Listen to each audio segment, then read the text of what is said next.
Let me introduce you to her. She's the woman I've been living with since you left for your parents' house." He laughed while wrapping his arm around the woman, who was clinging to him in nothing but a robe. While I was at my parents' for the birth of our twins, my husband moved his mistress into our home. The mistress acted as if she had been living there all along. "It's your fault for getting pregnant. You stopped doing housework and wouldn't even sleep with me. There's no point in staying married." He always insisted that pregnancy wasn't an illness, despite how severe my morning sickness was. He began to resent me, calling me useless and making me feel worthless. He shouted at me, trying to justify his actions and intimidate me with his cold demeanor. Even after the birth of our children, his attitude didn't change. The loud noise startled the newborns, and they started crying. "I'm divorcing you. Take those noisy brats and get out."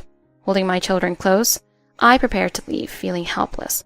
It may seem irrational, but I had a powerful ally who could turn this situation around. That ally was my father, who could reveal a secret that would wipe the smug look off John's face. "The one who'll be hurt by this divorce is you." "What are you talking about? This has nothing to do with you. Get out of here with her." He looked John straight in the eye, exuding a calm but intimidating presence. "You really don't know, do you?" The words that came out of my father's mouth turned John and his mistress pale. "My name is Mary, and I'm 60 years old this year. I have twin children, a boy and a girl. I named my son Ethan and my daughter Claire, hoping they would grow up to be strong and kind. Their father's name is John. We met during my college years. He was 3 years older and a senior. John lost his parents early and supported himself through scholarships and part-time jobs. He was academically brilliant and very handsome, but he kept a low profile at college, probably to avoid unwanted attention. Despite the hardships he faced at a young age, he was determined to pave his own way, and I admired him deeply. After relentless efforts, we started dating when I was a sophomore and he was in graduate school. Our relationship thrived even after John graduated and started working. He got a job at a prestigious financial firm, a place hard to get into, especially in the competitive market. He excelled as a sales representative, earning a high income compared to others his age, and became quite popular. His success made him proud, and over time it started to change him. The once modest and quiet John began to spend money lavishly, and became more ostentatious in his behavior. Sometimes I wondered why, but at the time I was too blinded by love to see the red flags. After I graduated, I got a job as an administrative assistant at a real estate firm. 2 years later, I found out I was pregnant. John acknowledged the pregnancy, and we soon got married. I thought I was at the peak of happiness, but not everything was perfect. Starting from my second month of pregnancy, I was hit with severe morning sickness.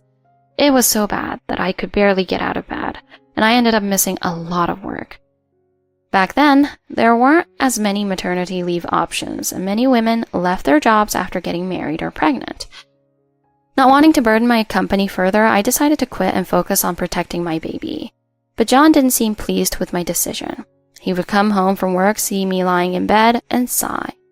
"You're slacking off again. The house is a mess and there's no dinner ready. You've been like this since you got pregnant." I spent the entire day throwing up. I couldn't even keep water down. I'm scared that the baby might not be okay. "Pregnancy isn't a disease. You didn't have to quit your job. I'm not okay with this. I work late every day and you can't even manage the house." John started to despise me, thinking I was using my pregnancy as an excuse. His cold, intimidating gaze made me fearful, and I had no choice but to obey him, no matter how much I was suffering. My pregnancy progressed, but my condition didn't improve. John believed that a man's place was at work, and a woman's was at home. No matter how much I asked for help, he refused to lift a finger around the house. My condition worsened until I was diagnosed with a high-risk prenatal depression. After consulting with my doctor, I decided to return to my parents' house in the city to rest and prepare for the birth. Being away from John brought me some peace of mind. But that peace didn't last long. I received a phone call on my parents. "Leaving the house is irresponsible. I can't even manage meals or laundry without you. Don't expect to shirk your duties and lean on your parents." "Please don't say that. I need to focus on the birth." "Are you defying me? You're nothing without me. Don't bother coming back." He hung up the phone and I sank to the floor by the entryway, terrified by his threatening words. Why doesn't he care about me or our children? Where did the John I respected go? "What's wrong, Mary?" My father noticed something was off and gently helped me to my feet, placing a comforting hand on my shoulder. He was always so warm and kind. and I couldn't hold back my tears any longer. My father called my mother, and they sat me down to talk. I told them everything about John's mistreatment during my pregnancy. I was scared that if his behavior continued after the birth, it would harm not just me, but the children too. I confessed that I was considering divorce and apologized for being such a burden to them. If you want a divorce, that's okay. This is your home too, so you can always come back. And there's no need to apologize. If anything, you should thank us. That would make your mother and me feel better. My father smiled, breaking the tension, and my mother gave a soft smile as well. Their smiles made me feel as if a heavy weight had been lifted from my heart. For the first time since my pregnancy, I felt a sense of hope. John didn't contact me after that call. I couldn't bring myself to return home, so I had no idea how he was living, and I didn't have the courage to reach out. A few months later, I gave birth to healthy twins, a little earlier than expected. I named them Ethan and Claire, names I had chosen early in my pregnancy. When I asked John for his opinion, he had simply said, "Whatever," showing no interest. So I made the decision on my own. My parents loved the names and affectionately called their grandchildren by them. My father informed John about the birth, but he said he was too busy with work to visit the hospital. As a first-time mother with 2 newborns, I couldn't have raised them alone without my parents' support. Even after a month had passed, John still hadn't come to see the children. My plan was to return home after a month, and my father had informed John, but John never came to pick us up. In the end, my father drove me, Ethan, and Claire back to the house where John was. I was nervous about seeing John again, but with my father there, I felt a bit more secure. I hoped that seeing the children might bring out the father in John. With Ethan in my father's arms and Claire in mine, we stood at the front door. I opened the door with a sense of trepidation, but what I saw inside was beyond my worst nightmares. There, alongside John's shoes, was a pair of tall, high heels that I would never have worn during my pregnancy. They weren't mine. I was shocked. If those shoes were here, it meant John was inside with another woman. Dazed, I stumbled into the house. "Wait, Mary!" My father sensed something was wrong and tried to stop me, but it was too late. I opened the living room door to find John and likely the owner of the heels sitting together. Their clothes were scattered all over the floor. Seeing the naked pair in front of me frantically trying to cover themselves was a pitiful sight. To shield Claire's eyes, I covered her face with a blanket. "John, what's going on? How could you betray me and the kids?" I demanded answers, but before John could respond, my father holding Ethan joined me. John and his mistress were shocked, but quickly recovered and started laughing shamelessly. Let me introduce you. This is Lisa, one of my coworkers. She moved in after you left for your parents." Lisa was a pretty woman with striking features who looked me straight in the eye as if she had lived there all along. "Sorry, but John told me you didn't do anything around the house, and that's how we ended up together. But it's really your fault. You left this wonderful man alone while you were pregnant." "I never wanted to get married. I wanted to focus on my career and enjoy life more. It's your fault for getting pregnant. You stopped doing housework and wouldn't even sleep with me. There's no point in staying married." John's raised voice startled Ethan and Claire, who started crying. "Ugh, so annoying. This is why I hate kids. I'm divorcing you. Take those noisy brats and get out." "That's right. This is our home now." Watching John hold Lisa, I felt like I was looking at a beautiful but painful painting. "You should be holding our newborns, not her." I wanted to say it, but the words wouldn't come out. The shock of the situation and my postpartum depression clouded my mind. I held Claire tightly and turned to leave, following my father to the door. "Dad, let's go." "Wait a minute. You think you can just walk away, John? The one who's in trouble here isn't Mary, it's you." My father's voice was low and stern, unlike anything I had ever heard from him. "What are you talking about? This has nothing to do with you. Get out of here with her." He looked John straight in the eye, exuding a calm but intimidating presence. You really don't know, do you?" The words that came out of my father's mouth turned John and his mistress pale. "What are you talking about? Today was a good day to bring my business card." He handed Ethan to me and pulled out a business card from his pocket. Reluctantly, John took the card and looked at my father's profession. "A corporate lawyer?" "Yes, I'm the legal advisor for several major companies in the city, including the one you work for, the MU Group." "That's a lie." "It's not a lie. I've been with the MU Group for years. I even helped you get your job there." "What? Oh. When you were job hunting, you came over for dinner, remember? You talked about your dream of working at MU Group, and I liked you. I mentioned you to the hiring manager. I never knew that. I didn't tell you because I figured you had your pride. But now, I see that as a mistake. What do you mean? An affair like yours goes against the MU Group's values of integrity and could damage the company's reputation. They're already investigating your behavior at work. I've been keeping an eye on you ever since I noticed how you treated my daughter. I've gathered evidence of your misconduct. My father pulled out some photos and documents from his bag, showing proof of John's behavior. I had no idea my father was doing all this behind the scenes. Here are the results of my investigation. You've been abusing your power at work, harassing younger employees, and having inappropriate relationships with women in the office. Your punishment is being discussed, but you'll likely be fired. That can't be true. And about this apartment, you said Mary should leave, but actually it's you who needs to go. This apartment belongs to me. What? The previous owner wanted to sell due to old age, so I bought it. You were notified, but it seems you didn't read the notice.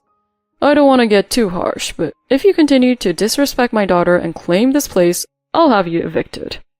John looked too shocked to respond, and Lisa clung to him, seeking a reassurance. But nothing could stop my father now. You've brought shame to my name, but more importantly, you've mistreated my daughter and grandchildren. I won't forgive you. Prepare yourself. That's it, John. I'm divorcing you. I'll work with my father to ensure you pay alimony and child support. And Lisa, I'll be suing you for damages. No! I turned away from John, making sure the children didn't see him, and left. As I left, I caught a glimpse of John on the floor, hands on the ground, shaking his head in frustration. Our divorce was finalized. John lost his job and was evicted from the apartment, left with nothing. According to my father, Lisa had only been after John's money.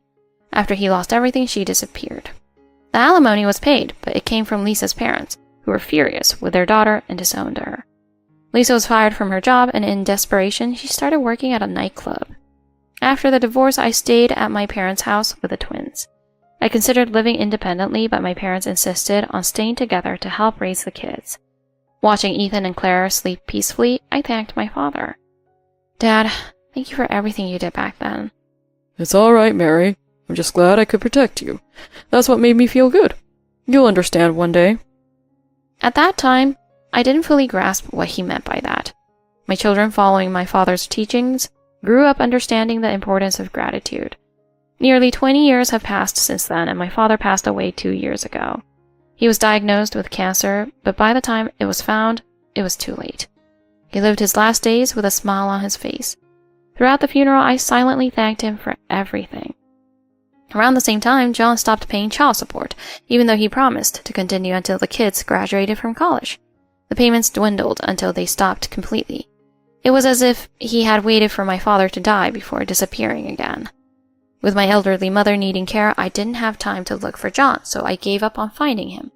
Fortunately, my father left a large inheritance, allowing Ethan and Claire to attend college and pursue their dreams. 10 years later, John was still missing, and Ethan and Claire were now 30. My mother had passed away, and the kids had moved out, so I sold the house and started living alone. One warm day in May, I heard the doorbell ring. When I opened the door, Ethan was standing there. "What's up, Ethan?" I brought your favorite cake, Mom. Let's eat it together. "Oh, that's rare. I'm happy. Come on in." I invited Ethan in and started preparing tea. After graduating from college, Ethan became a successful surgeon at a large hospital in the city. He chose this path after seeing my father diagnosed with terminal cancer, vowing to save as many lives as possible. I worried about his health with his long hours, but he was passionate about his work, and I was proud of him. You know, something interesting happened the other day. Ethan sipped his tea, and I listened curiously. It was something shocking. My former husband, John, were admitted to the hospital where Ethan works. When Ethan saw the name on the chart, he couldn't believe it, but it was John, who had been missing for nearly 10 years. John walked into the exam room with a woman about Ethan's age. When he saw Ethan's name and face, John was shocked. What are you doing here? I'm your surgeon. No way! John recognized his son from the tear mole under Ethan's eye, a feature John would remember. He suddenly became terrified and started pleading with the nurse. Please, transfer me to another doctor. If you don't, he'll kill me. What are you talking about? The woman with him, and likely his second wife, looked confused. I abandoned him and his mother when he was a baby. I ran away after my father-in-law died, refusing to pay child support. You must hate me. Do I hate you? Of course I do. I knew it! You'll botch my surgery on purpose. Please don't kill me. I'll pay the money I owe with interest, even if I have to borrow it. John's panic made him blurt out everything. His new wife, unaware of his past, was horrified and left him right then and there. John was escorted out of the room by the nurse, his outburst echoing in the hallway. Other patients were disturbed by the commotion. I was shocked and embarrassed that such a coincidence had dragged Ethan into John's mess. I never expected something like that to happen. I would have done my job, even if I hated him, but after that outburst, I had to step down as his surgeon. That makes sense. What happened next? I can tell you that. It was my daughter, Claire, who had entered the room without me noticing. The woman who was with him came to me for a divorce consultation. She wanted a large settlement. Claire had followed in her grandfather's footsteps and become a lawyer, passing the bar while still in college. She now worked at a nearby law firm, preparing to start her own practice. Her new client had no idea who Claire was when she came to ask for help. She said her husband deceived her, so I asked for his name and it clicked. That's quite the coincidence. I hope John has learned his lesson. It was clear that neither of my children had forgiven John enough to call him their father. Not at all. I handed the case over to a senior lawyer who specializes in divorces. What a hopeless guy. He was never a father to us, so I don't feel any sympathy for him. Me neither. I never felt like I missed having a dad. I had Mom, and Grandpa and Grandma were kind to us. They smiled, thinking back to their childhood. If my father hadn't stepped in that day, I would have had to raise them in terrible conditions. I'll always be grateful to my parents for showering my kids with love. I often wonder if I did enough as their mother. By the way, Claire, what about that thing you mentioned? It should be here soon. Just as Claire glanced at the clock, the doorbell rang again. Ethan stopped me from getting up, and Claire went to answer the door. I was puzzled by their behavior. Claire returned, holding a bouquet of red carnations. Today is a day to show appreciation to Mom. A few months later, after his encounter with Ethan, John unexpectedly deposited the unpaid child support into my account in one lump sum. Just as he had promised, he must have borrowed money to do it. John's surgery was successful, but he remained a pariah at the hospital until his discharge. I've never dealt with a patient like that. After his discharge, John faced even more hardships. His second wife sued him for a large sum of money enraged by his deception and affairs. Claire, as our lawyer, made sure John paid up. John tried to move in with another woman, but she had no interest in dealing with his mess and disappeared. John was left with nothing but debt, facing a lonely, miserable old age. It was his own doing, and I had no sympathy for him. Years passed, and Ethan and Claire both met wonderful partners and got married. I now have adorable grandchildren who visit me often. Surrounded by the love of my family, I'm enjoying a peaceful and happy retirement.